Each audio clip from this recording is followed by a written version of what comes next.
Morning. आज मैं electronic spectra of transition metal complex में ऑर्गल डायग्राम के बारे में बता रहा हूँ। ये हम पहले देख चुके हैं कि इलेक्ट्रॉनिक कॉन्फ़िगरेशन और ग्राउंड स्टेट टर्म और अदर स्टेट किस प्रकार से होती है।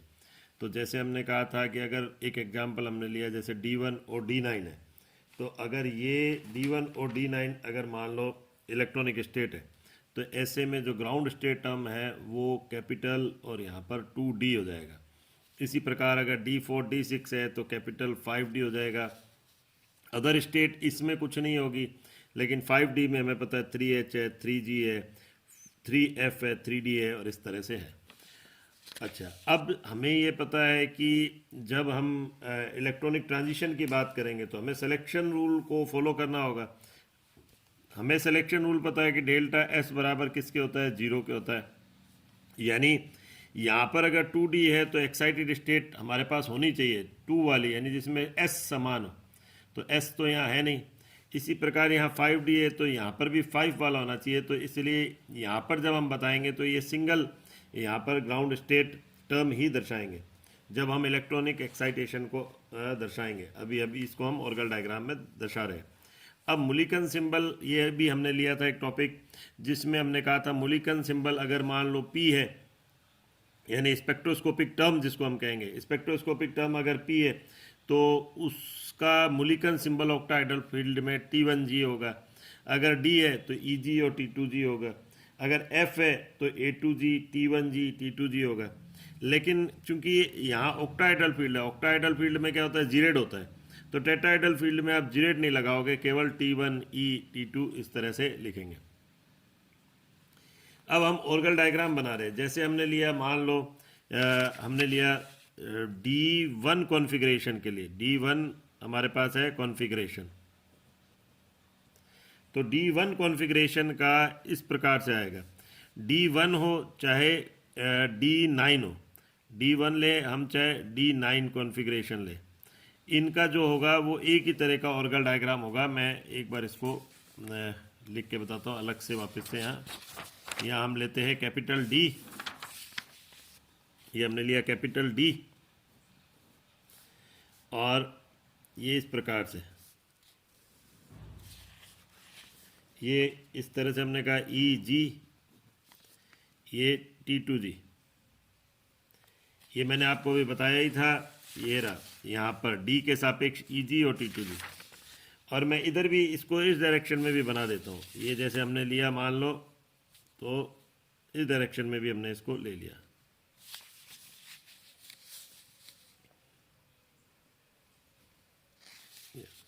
यहाँ पर भी हमने लिख दिया T2G और ये हमने कर दिया EG।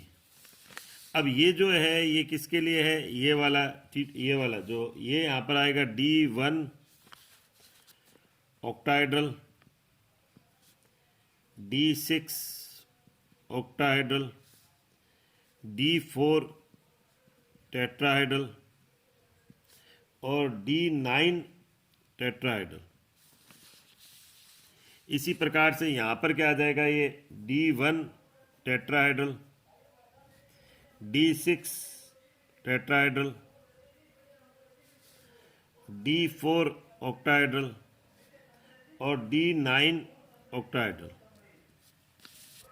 ये यूं दिखा देंगे और ये इधर की तरफ दिखा देंगे। यहाँ इधर लिखेंगे, इसको सिंबल इस प्रकार से दिखाएंगे, D1 octahedral, D6 octahedral, D4 tetrahedral और D9 टेट्राहेड्रल। और ये यहाँ पर इधर की तरफ D1 और ये। अब इसका क्या तात्पर्य है, जैसे मान लो हमने लिया D1 कॉन्फ़िगरेशन लिया, D1 कॉन्फ़िगरेशन के लिए अभी मैंने आपको सिंबल बताया था। D1 के लिए क्या हो गया, ग्राउंड स्टेट टर्म हो गया 2D और एक्साइटेड स्टेट कुछ नहीं है, तो हम यहाँ क्या लिख देंगे 2D। अब एक्साइटेड स्टेट कुछ नहीं है तो हम कैसे करेंगे यहाँ पर, तो इसमें हम ऊपर की तरफ कुछ नहीं लिखेंगे। अब ये 2D के सापेक्ष यानी D के सापेक्ष जो मुलिकन सिंबल है ऑक्टाहेड्रल फील्ड में वो है EG और T2G, और ये हम यहाँ रख देंगे इस प्रकार से।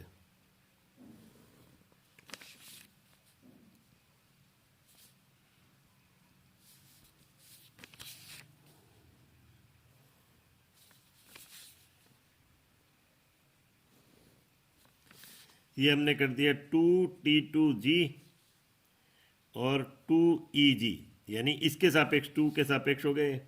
इसी प्रकार से यहाँ लिख देंगे 2EG और 2T2G। तो ये क्या हो गया आपका D1 के लिए, अभी मैंने आपको क्या बोला D1 T2G और EG, तो ये हो गया D1 ऑक्टाहेड्रल। और ये यहाँ पर क्या हो गया, ये किसके लिए हो गया, ये D9 ऑक्टाहेड्रल, D9 ऑक्टाहेड्रल। तो हम ये कह सकते हैं डी, अब D4 के लिए किस तरह से होगा वो भी लेते हैं। तो अभी हम ये यहाँ पर ये कह सकते हैं कि D1 और D9, ये रहा D1 और D9 के लिए 2D से ही दर्शाते हैं। तो D1 और D9 हमने ले लिया, ये रहा D9, D1 और D9 हमने दोनों ही लिया है इसके अंदर, ये रहा D9 और D1 दोनों लिया है यहाँ पर। तो हम ये कह रहे हैं ये तो है D9 ऑक्टाहेड्रल के लिए और ये है D1 ऑक्टाहेड्रल के लिए। क्या मतलब हुआ इसका कि हमने कहा D1 और D9 के लिए 2D है, तो D1 और D9 के लिए है 2D, ये रहा D1 और D9 के लिए हो गया 2D। और अब जो यहाँ पर हम दिखाएंगे ये है T2G और EG, ये रहा D से रिलेटेड है EG और T2G, और 2 हमने इस ये जो सिंबल यहाँ दिया मल्टीप्लिसिटी को दिखाया यहाँ पर, ये हो गया। अब यहाँ पर हमने अगर मान लो ये ऑक्टाहेड्रल हमने यानी कि ये वाला ले लिया, और हमने कौन सा ले लिया, ये ले लिया। अब मान लो मेरे को दिखाना है कि टेट्राहेड्रल, तो टेट्राहेड्रल में मेरे को दिखाना पड़ेगा D1 टेट्राहेड्रल और इसी तरह से D9 टेट्राहेड्रल, क्योंकि D1 और D9 लिया है। लेकिन जब हम ये दिखाएंगे तो वहाँ पर हम G नहीं लिखेंगे, यानी अगर मैं मान लो यहाँ पर टेट्राहेड्रल के लिए दिखा रहा हूँ, टेट्राहेड्रल के लिए, तो मेरे को क्या करना पड़ेगा, यही 2D होगा, लेकिन यहाँ पर मुझे क्या करना पड़ेगा T2, और यहाँ क्या करना पड़ेगा EG। इसी तरह से यहाँ पर मुझे क्या करना पड़ेगा EG नहीं, E केवल, यहाँ पर भी मेरे को क्या करना पड़ेगा E, और यहाँ क्या करना पड़ेगा T2। ये टेट्राहेड्रल के लिए हो जाएगा। अब टेट्राहेड्रल में हमको क्या करना पड़ता है, टेट्राहेड्रल में ये किसका होगा, ये होगा हमारे पास टेट्राहेड्रल यानी D1 टेट्राहेड्रल, D1 टेट्राहेड्रल। तो D1 और ये किसके लिए हो गया, D9 टेट्राहेड्रल के लिए। तो इस प्रकार से ये बन गया। अब अगर मान लो हमसे कहा जाता है कि नहीं, हमें तो अभी ये बचे हुए बताओ D6 के लिए किस प्रकार से होगा, ऐसे ही यहाँ D6 हो गया टेट्राहेड्रल या D4 ऑक्टाहेड्रल। तो अभी हमने कहा है कि अगर मान लो मैं ले रहा हूँ D4, तो मुझे यहाँ पर क्या लिखना पड़ेगा, मैं मान लो ले रहा हूँ D4 और साथ में मैं कौन सा ले रहा हूँ D6, D4 और D6, और उसमें मैं कौन सा ले रहा हूँ, वही ऑक्टाहेड्रल। अगर मैं D4 और D6 ऑक्टाहेड्रल ले रहा हूँ तो D4 ये रहा और D6, ये D4 ऑक्टाहेड्रल और ये D6 ऑक्टाहेड्रल। तो मेरे को लिखना तो यूं ही है D इसी तरह से, और इसी तरह से 2 में मैंने कर दिया है इसको। तो यहाँ पर हम क्या करेंगे, यहाँ पर हमने कर दिया, इसी को हमने लिख दिया T2G, और इसको लिख दिया वही सेम EG, और यहाँ लिख दिया EG, और यहाँ लिख दिया T2G। अब ये D4 D6 ऑक्टाहेड्रल है, तो यहाँ पर मैं क्या लिखूंगा D6 ऑक्टाहेड्रल, और यहाँ मैं क्या लिखूंगा D4 ऑक्टाहेड्रल। लेकिन हमें चूंकि पता है कि D4 और D6 में हमें या स्पिन मल्टीप्लिसिटी कितनी लिखनी पड़ती है, 5, 2s+1, ये जो है 5 के, तो हमें यहाँ क्या करना पड़ेगा 5, तो यहाँ पर भी हमें लिखना पड़ेगा 5, 5, 5, और ये भी आ जाएगा आपके 5। तो ये इस तरह से हो गया, ये रहा D4 ऑक्टाहेड्रल। ये अब मान लो यही मेरे को टेट्राहेड्रल के लिए लिखना पड़ता, तो मैं क्या करूंगा, इसमें D6 टेट्राहेड्रल, D6 टेट्राहेड्रल में मैं कैसे करूंगा इसको, D6 टेट्राहेड्रल में मैं फिर वही वापस से ये मैंने D लिखा और ये मैंने इसमें 2 में बांट दिया इसको, ये रहा D6 लिखा, और अब मैं किसके लिए दे रहा हूँ, टेट्राहेड्रल के लिए, D6 और D4 के लिए।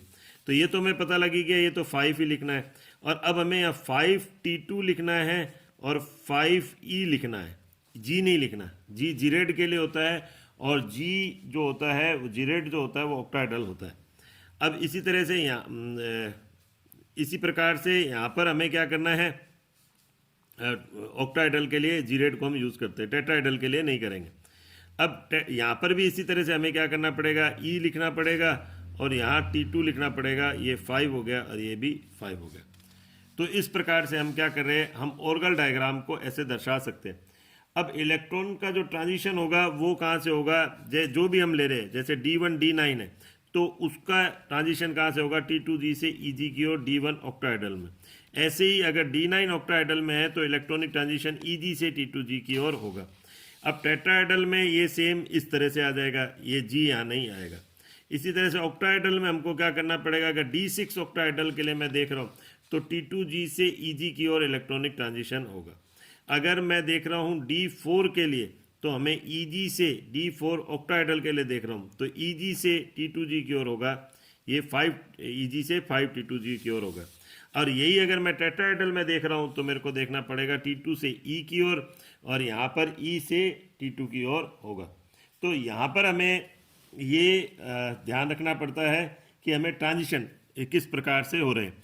और अब ट्रांजिशन के फलस्वरूप हमें क्या मिलेगी, इस प्रकार से एक पीक मिलेगी। जैसे मैं मान लो D1 ट्रांजिशन को दिखा रहा हूँ तो D1 के लिए हम दिखा रहे हैं ऑक्टाहेड्रल फील्ड में, तो हमें इस प्रकार से ये मिलेगा, ये 20,000 सेंटीमीटर इनवर्ट्स पर, ये हम इसको दिखाते ही एब्जॉर्बेंस लैम्डा ये 20,000 सेंटीमीटर इनवर्ट्स और 5,000 हम ये भी कह सकते हैं एंगस्ट्रॉन्ग पर। ये DD ट्रांजिशन हो रहा है यहाँ पर, DD ट्रांजिशन यानी T2G से EG की ओर, ये रहा T2G से EG की ओर ट्रांजिशन हो रहा है, जिससे हमें एब्जॉर्प्शन पीक मिल रही है 5,000 एंगस्ट्रॉन्ग पर। ये यानी लैम्डा मैक्स जिसका है वो 5,000 एंगस्ट्रॉन्ग पर है। तो इस प्रकार से ये एब्जॉर्प्शन स्पेक्ट्रा हमें प्राप्त होता है। तो आज के लिए हम एक बार इतना ही देखेंगे, अगला टॉपिक नेक्स्ट वीडियो में। Thank you.